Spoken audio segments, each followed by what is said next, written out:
Welcome to Not Milk Never Milk. Subscribe if you're lactose intolerant. You begin by making sure your Samsung account is active on the device. This ties everything together.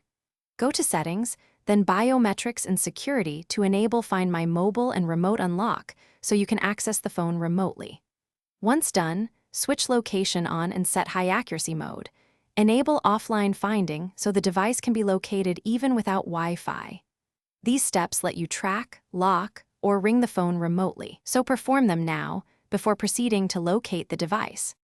You next sign in to the Find My Mobile site or the Samsung app with the same Samsung account. This connects to registered devices. Once you see the device on the list, select Locate to get a map position. Use Ring for immediate sound or lock to prevent access. If you need data preserved, choose Backup to Samsung Cloud before more drastic steps. Make sure the device reports online. If it's offline, Find My Mobile will show the last known location, and queued commands execute when it reconnects.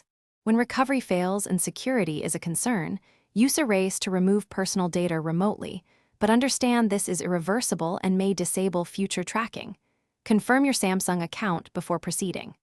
Otherwise, use the directions feature from the map to navigate to the last known spot and try Ring or Lock first. If something goes wrong, check the basics. Ensure the device has network access, location and offline finding are enabled, and your Samsung account is signed in.